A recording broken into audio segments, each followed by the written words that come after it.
Om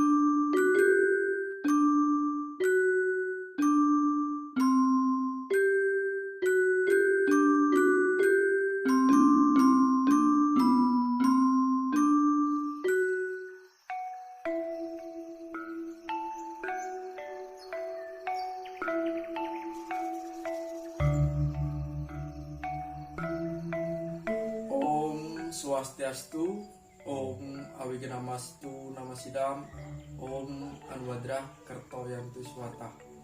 Semoga pikiran yang baik datang dari segala penjuru arah. Selamat malam teman-teman, selamat malam saudara-saudaraku umat Hindu sedharma dimanapun berada.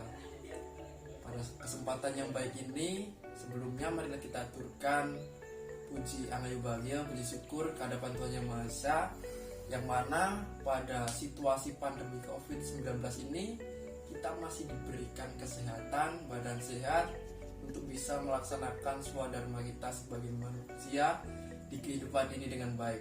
Ya. Pada kesempatan yang istimewa ini, di sini kami bertiga akan membahas mengenai Dharma Wacana, yang mana di era sekarang ini Dharma Wacana ini makin lama makin tidak dikenal oleh generasi muda. Generasi muda sudah enggan mengenal Dharma Wacana. Bahkan untuk mendengarkan pendharma wacana, generasi muda ini sudah tidak mau atau mengabaikannya. Jadi di sini saya sebagai moderator dan bersama teman-teman saya ini Mas Dimas Tio sama Mas Gunawan Purnomo. Mereka ini adalah dua pemuda yang sudah ahli di bidang Dharma Wacana. Sudah beberapa kali menjuarai Dharma Wacana tingkat nasional. Jadi pada kesempatan kali ini kita bertiga akan berbincang-bincang mengenai pentingkah Dharma Wacana, kemudian seperti apa konsep Dharma Wacana yang tepat. Pertama, ini saya ingin minta pendapat ke Mas Tio sama Mas Gunawan. Jadi, apa sih itu Dharma Wacana? Menurut pandangan pemuda-pemuda, tokoh-tokoh pendharma wacana muda ini. Ya mungkin dari yang termuda dulu ya. Dari Mas Gunawan Purnomo.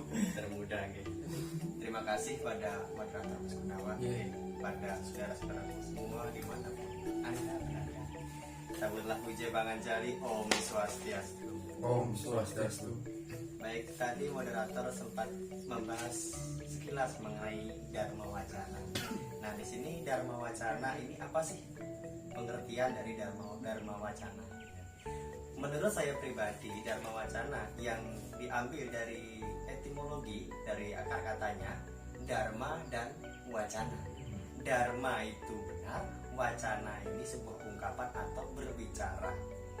Intinya dari sebuah Dharma Wacana kita dituntut untuk berbicara benar. 1 + 1 2 itu juga Dharma Wacana karena berbicara tentang kebenaran. Akan tapi dalam konsepnya dalam sebuah agama, Dharma Wacana ini merujuk pada penyampaian seseorang yang membahas mengenai ajaran-ajaran suci Weda yang dijelaskan kepada umat yang mendengarkan. Itulah sebuah Dharma Wacana menurut dia. Terima kasih untuk Mas Gunawan Purnomo. Jadi sudah jelaskan tadi apa pendapat dari Mas Gunawan mengenai Dharma Wacana. Kemudian dari Mas Dimas Tio Bangsadewo ini. Ya. Jadi, terima kasih banyak atas waktunya. Jadi sebelumnya mari kita awali dengan Pak Anjali. Om Swastiastu. Om Swastiastu. Jadi terima kasih oleh moderator yang telah memberikan saya kesempatan untuk berbicara ya. Jadi untuk mengenai Dharma Wacana itu apa? Ya. Sebenarnya panjang dan lebarnya sudah dijelaskan oleh Mas Gun. Jadi kita Dharma Wacana ini adalah sebuah akar kata Dharma dan Wacana. Jadi kita berbicara di depan orang banyak, itu konteksnya. Berbicara di depan orang banyak mengenai sebuah kebenaran. Jadi kita di sana memberikan sebuah tuntunan mengenai dasar agama. Misalnya di dalam suatu pura tersebut ada sebuah permasalahan di sana. Jadi perlu sekali seorang pendharma wacana untuk memecahkan hal itu sebenarnya. Jadi pendharma wacana ini sebenarnya konteksnya bukan hanya untuk berbicara, akan tetapi bagaimana sih dia bisa mengajak dan mengimplementasikan apa yang dia sampaikan. Itulah suksesnya seorang pendharma wacana di sana. Ya, seperti itu. Jadi sudah mendengarkan pendapat dari kedua pemuda mengenai Dharma Wacana. Jadi Dharma Wacana ini tidak hanya berbicara mengenai Dharma, tetapi lebih dalam lagi esensi mengenai Dharma Wacana, berkaitan dengan menjawab permasalahan-permasalahan yang ada di masyarakat, permasalahan agama dan lain-lain. Dan tujuannya itu untuk memberikan siraman-siraman rohani. Kemudian nih ada pertanyaan lagi, seberapa pentingkah Dharma Wacana? Yang mana kita lihat kondisi saat ini banyak sekali orang-orang yang sudah menganggap Dharma Wacana itu apa, gak penting. Yang penting itu kita bertindak, kerja, dapat uang, dan kita hidup berfoya-foya. Dharma Wacana itu gak penting, cuma wacana, omong kosong. Itu banyak orang yang berpikir seperti itu. Iya, betul sekali, Mas. Jadi dari pendapat teman-teman nih, saudara pemuda-pemuda yang sudah ahli di bidang Dharma Wacana, bagaimana tanggapannya melihat itu? Mas Tio terlebih Iya. dahulu. Kalau berbicara pentingkah Dharma Wacana ya, apakah penting sih Dharma Wacana sebenarnya? Jadi kalau kita sebagai, ini ada dua versi ya, ada dua versi. Jadi yang pertama, ketika kita diberikan sebuah pertanyaan, pentingkah Dharma Wacana? Sedangkan kita ini adalah seorang, misalnya kita orang yang kuliah, orang yang berpendidikan, akademis lah. Pasti di sana kita bisa memiliki nalar di sana. Oh, Dharma Wacana itu penting loh ternyata. Karena Dharma Wacana ini bisa membawa kita dari yang kurang benar ya. Saya nggak berani berbicara nggak benar, kurang benar, menjadi lebih benar, bukan menjadi benar ya, menjadi lebih benar. Karena untuk mencapai sebuah kebenaran itu sangat susah sekali. Seperti itu. Jadi Dharma Wacana ini adalah suatu hal yang menurut saya sangat penting. Kenapa demikian? Ya karena kita ketahui sendiri permasalahan yang ada di masyarakat itu sangat banyak sekali. Bahkan masyarakat itu, jangan berbicara mengenai masalah intern yang ada di masyarakat. Masyarakat melaksanakan upacara saja kadang-kadang itu tidak tahu artinya apa gitu loh. Jadi itulah pentingnya seorang Dharma Wacana itu masuk di dalamnya. Jadi menjelaskan apa sih ini, apa sih itu. Terus yang kedua mengenai ajaran dasar-dasar agama. Coba sekarang buktikan ya. Buktikan anak yang sudah SMA, tanya dia apa sih itu Pancasila. Kebanyakan 85% itu jawabannya lah apa ya. Coba tanyain YouTuber paling terkenal siapa, kayak gitu aja. Jadi tanyain aja kayak gitu. Jadi coba tanyakan YouTuber paling terkenal itu siapa, pasti dia tahu. Nah seperti itu, jadi penting sekali. Terus untuk yang kedua, ya ini persepsi yang kedua adalah persepsi pemuda di zaman sekarang, di mana era global ya, era subglobal, di mana sangat maju sekali mengenai perkembangan teknologi di sana. Ya kemungkinan pemuda itu menganggap Dharma Wacana itu sebuah omong kosong ya. Jadi untuk yang persepsi yang kedua, persepsi generasi muda yang di era global ini ya, di mana pemuda sekarang ini sangat menikmati, bahkan sangat mabuk dengan yang namanya teknologi, YouTube, WhatsApp, Facebook, Telegram dan sebagainya itu. Pasti menganggap orang berdharma wacana itu omong kosong, karena lebih penting gadgetnya.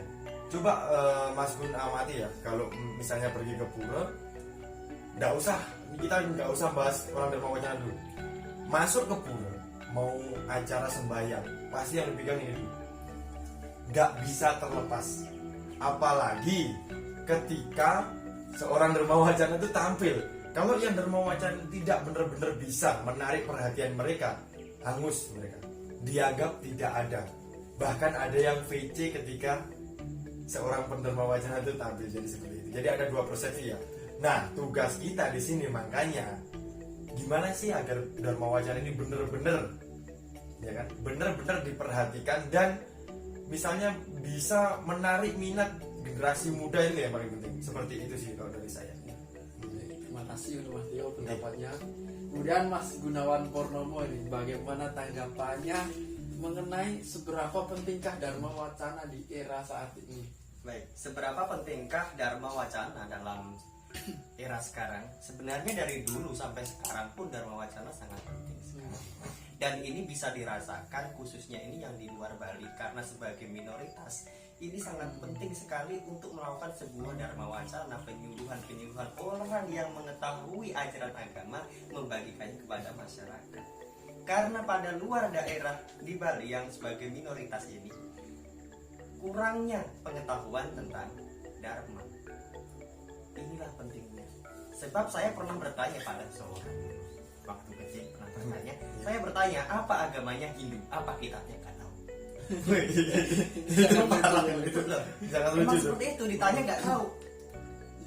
Nah inilah pentingnya Dharma Wacana. Bagaimana kita mau jadi orang yang beragama, tetapi kita tidak tahu ajaran-ajaran agama kita. Iya. Melalui Dharma Wacana inilah kita bisa memperkenalkan ajaran Weda ini loh, kitab sucinya Hindu, mengenai Pancasrada tadi, menjelaskan itu. Itulah keutamaan sebagai Dharma Wacana itu. Yang selanjutnya tadi mengenai Dharma Wacana ini omong kosong. Dia tidak bisa mengatakan omong kosong atau tidak, tetapi terkadang secara umum saja apa yang kita katakan ini terkadang tidak sesuai dengan apa yang kita lakukan. Mungkin masyarakat melihat hal ini bukan hanya melalui ucapan seseorang, tetapi melalui tindakan seseorang. Maka seorang pendharma wacana ini tidak hanya dituntut untuk mahir berbicara, tetapi antara pikiran, ucapan, perkataan, dan perbuatan ini bisa sejalan selurus, senada. Intinya apa yang dia katakan dan itulah yang dia kerjakan, dan itulah yang disebut sebagai dharma wacana tadi. Baik, terima kasih mengenai penjelasannya seberapa pentingkah Dharma Wacana. Jadi teman-teman Hindu, rekan-rekan, saudara-saudara Hindu, jadi Dharma Wacana itu sangat penting. Dharma Wacana itu sebagai metode kita untuk memberikan pengetahuan mengenai ajaran agama Hindu. Jadi di era sekarang ini banyak umat-umat kita yang mempunyai pengetahuan keagamaan yang dangkal. Benar sekali. Jadi saat ini Dharma Wacana lah strategi kita untuk menyebarkan, mengajarkan umat-umat mengenai pemahaman agama yang benar. Jadi tadi sudah dijelaskan panjang lebar. Kemudian yang ketiga ini, jadi banyak pendharma wacana yang ketika ngomong di depan itu tidak diperhatikan. banyak sekali tuh. Kemudian banyak yang berdharma wacana tapi belakang istilahnya kurang bisa menyampaikan informasi ke masyarakat. Jadi menurut teman-teman ini Mas Theo sama Mas Gunawan yang sudah beberapa kali juara Dharma Wacana ini. Jadi strateginya untuk Dharma Wacana ini gimana di era sekarang yang kita harus berhadapan dengan pemuda yang tidak tahu dengan agama, yang selalu main gadget. Ini gimana untuk menarik dan strateginya untuk Dharma Wacana gimana? Jadi Mas Gunawan Purnama. Baik, strategi dalam melakukan sebuah dharma wacana ini bagi saya ada dua hal yang harus diperhatikan. Hal pertama atau pokok pertama ini adalah dharma wacana yang dilakukan secara langsung, terjun kepada umat. Dharma wacana ini sama seperti halnya dharma kita. Tadi dikatakan ketika kita dharma wacana kadang kita berkabut atau kurang menguasai pembicaraan lah, terbata-bata. Makanya dharma wacana ini harus bisa seperti dharma kita. 3 hal yang penting: wiraga, wirama, wirasa. Seorang dan pendharma wacana ini bisa harus wiraga, gerak tubuh, meyakinkan, agak ini badannya, Iya. Sesuai dengan menunjukkan eksistensinya bahwa apa yang dia lakukan ini membawa pengaruh yang positif, dalam arti orang biar melihat kita ini yakin gitu kan. Gak mungkin dari wajah aku wibawanya dulu Wibawa berarti harus ya, berwibawa. Wiraga, wirama, irama intonasi naik turunnya. Dharma wacana ada kalanya kita harus pelan, ada kalanya kita harus naik ngegas gitu. Ini adalah sebuah tahapan atau alur lah, biar yang mendengarkan kita tidak merasa bosan dengan dharma wacana kita. Kalau kita diam saja gitu, pelan gitu, yang lain tidur, yang dengerin tidur kan. Tetapi kalau kebanyakan ngegas terus, ini orasi atau Dharma Wacana biasanya nggak gitu. Ya. Jadi harus seimbang gitu. Wiraga, wirama, wirasa, harus merasakan, dalam arti apa yang dia sampaikan juga orang itu setidaknya harus bisa memahami sedikit lah tentang apa yang dia sampaikan. Itu di dalam ketika menghadapi umat secara langsung. Yang kedua, ini adalah ketika kita tidak menghadapi umat secara langsung, khususnya yang terjadi pada zaman sekarang melalui media sosial, media digital ini. Apalagi masa pandemi ini, kita sulit untuk melakukan sebuah kegiatan kerumunan masyarakat gitu. Kita manfaatkan media digital, membuat Dharma Wacana, entah itu di Facebook ataupun YouTube. Kita mengangkat ajaran-ajaran Dharma dengan menggunakan media-media yang ada sekarang ini. Dengan kita memanfaatkan yang sudah ada ini, otomatis Dharma Wacana akan semakin dikenal. Seperti itu. Baik, terima kasih Mas Gunawan ini penjelasannya. Jadi untuk berdharma wacana itu ada wiraga, wirama, dan wirasa. Kemudian pendharma wacana juga harus bisa mengikuti perkembangan zaman era digital ini. Ini ke Mas Tio ini, gimana pandangan Mas Tio mengenai strategi dharma wacana yang ampuh untuk memikat para pendengarnya? Ya, terima kasih atas waktunya ya. Jadi untuk beberapa tadi sudah dijelaskan oleh Mas Gun. Jadi kalau dari saya pribadi ya, teknik sebenarnya kalau berbicara masalah teknik itu strategi. Yang pertama itu adalah busananya dulu, yang sangat perlu diperhatikan. Penampilan yang utama. Penampilan itu perlu yang utama.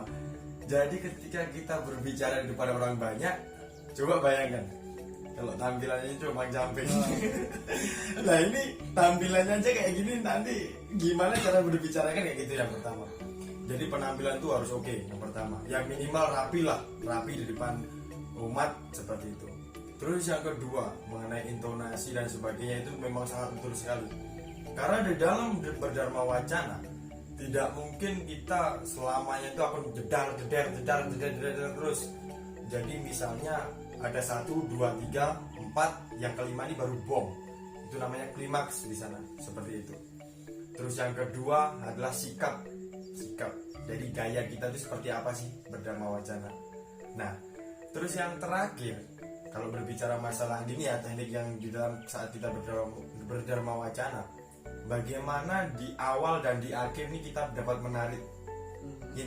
menarik umat. Ketika berdharma wacana, usahakan strategi dari saya, kalau saya pribadi itu pertama nih kita kasih boom dulu. Ya, di boom dulu yang pertama, kita gong dulu yang pertama. Nah, jadi kalau pertama ini sudah menarik, otomatis yang selanjutnya pasti akan diperhatikan. Dan kasih lagi jeder yang di terakhir, itu adalah patokan yang begitu penyempurna lah di sana, seperti itu.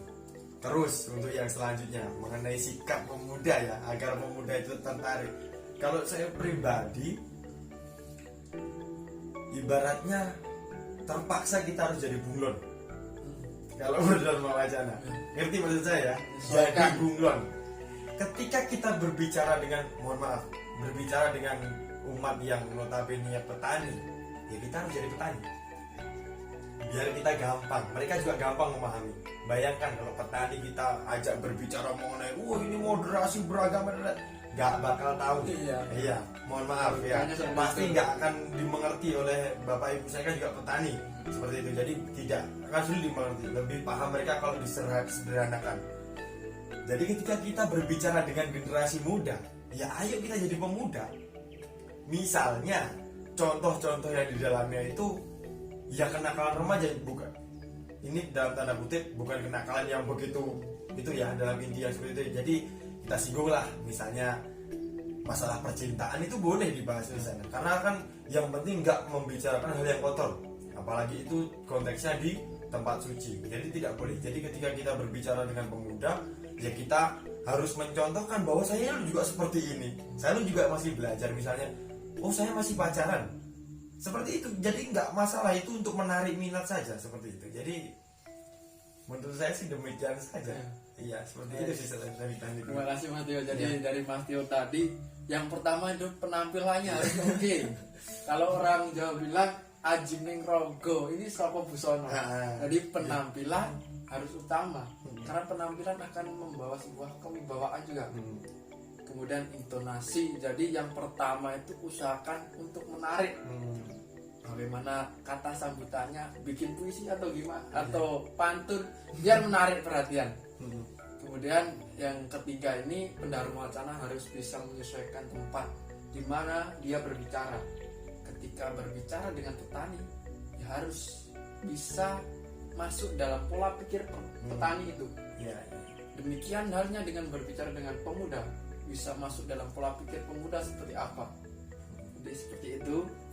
Kemudian yang terakhir ini sebagai penutup dari Mas Tio dan Mas Gunawan, saya ingin pesan untuk generasi muda di era sekarang ini dalam mempelajari agama dan menjalankan kehidupan di era digital ini, era yang mempunyai perubahan sangat cepat, semua serba teknologi, apalagi kondisi pandemi ini. Kadang yang kuliah ini malas karena nggak bisa kumpul lagi, nggak bisa nongkrong dan sebagainya. Ini pesan biar teman-teman kita berbagi pengalaman, berbagi pengetahuan. Dari Mas Tio terlebih dahulu. Ya, pesan untuk pemuda ya, sebenarnya kita sama-sama belajar sih. Karena saya sendiri kondisinya kan yang masih muda kan, bisa dibilang masih, kita juga generasi muda di sini. Jadi bukan seolah kita itu meminta berbicara lebih pintar dari orang-orang itu, enggak. Jadi kalau dari saya pribadi sih mengajak, bukan mengajari ya. Mengajak untuk belajar bersama. Jadi ayo bangkit dari keterpurukan yang selama ini tidak kita sadari. Bahkan setiap harinya sebenarnya kita itu terpuruk ketika kita hanya bermalas-malasan bermain gadget tanpa ada manfaat yang jelas. Misalnya kan cuma WhatsAppan dengan seseorang yang mungkin kita jatuh cinta kepadanya, seperti itu kan. Itu sebenarnya kalau dari saya pribadi sih boleh sih, tapi ayolah kita tambah dengan hal-hal yang lebih positif seperti itu. Terus kita sebagai generasi muda Hindu khususnya ya, pada khususnya sebagai generasi muda Hindu, ayo kita belajar mengenai agama kita, agama Hindu. Karena apa? Bahwasanya Hindu ini kalau dari saya pribadi adalah agama yang sangat fleksibel sekali, sangat mudah sekali dipahami dan sangat mudah sekali untuk dipelajari dan diterapkan sebenarnya kalau kita mampu seperti itu. Untuk generasi muda Hindu yang sedang berkuliah, karena saya juga berkuliah dan saya juga berusaha belajar untuk melawan rasa malas saya dari waktu pandemi ya kan, saya juga masih berusaha untuk melawan rasa malas saya di sini. Jadi ayo kita bangkit, kita semangat, kita tunjukkan bahwasanya generasi muda ini bisa, generasi muda ini sanggup untuk berpacu dan sanggup untuk menjawab tantangan di masa yang akan datang, seperti itu. Terima kasih Mas Tio. Kemudian Mas Gunawan Purnomo ini, silakan.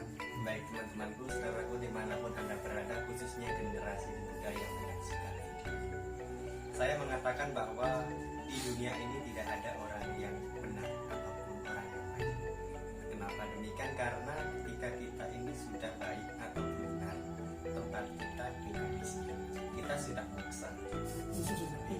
Karena dunia ini adalah tempat untuk memperbaiki diri kita.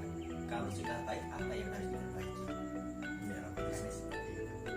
Makanya, saudaraku semua, kita ini sama.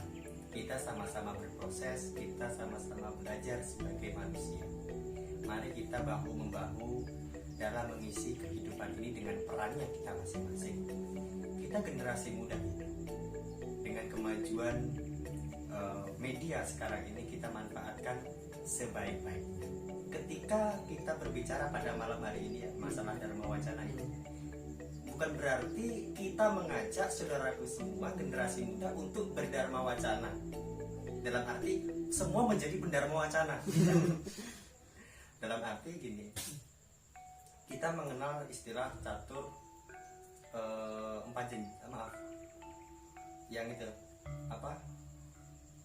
Brahmana, Waisya, Ksatria, Sudra. Catur Warna. Catur warna catur kan. warna. Semua ada pada porsinya masing-masing. Ada yang bagian Dharma Wacana, ada yang di pemerintahan, ada yang mengajar di sekolah, ada yang berdagang, ada yang bertani, semua menempati bidangnya masing-masing. Dan disinilah saya harapkan pada generasi muda, mari kita tempati bidang kita masing-masing dan nantinya dapat berkolaborasi untuk memajukan Hindu dan khususnya memajukan Indonesia tercinta. Mantap. Ya, terima kasih untuk Mas Tio Bapak Sedewo dan Mas Gunawan Purnomo yang sudah berbagi pengetahuan mengenai pengalamannya berdharma wacana dan juga sudah memberikan sebuah wejangan berkaitan dengan kehidupan di era sekarang, bagaimana kita menjalankan peran kita masing-masing dan itu harus imbang. Jadi demikian teman-teman, jadi saya mohon maaf dan sama teman-teman saya juga mohon maaf apabila dalam penyampaian informasi ini ada kekeliruan atau kesalahan karena kita sama-sama belajar. Semoga hal ini bermanfaat bagi saudara-saudaraku umat Hindu khususnya dan umumnya untuk semua umat manusia yang melihat video ini. Akhir kata saya tutup dengan Paramasanti. Om Santi Santi Santi Om.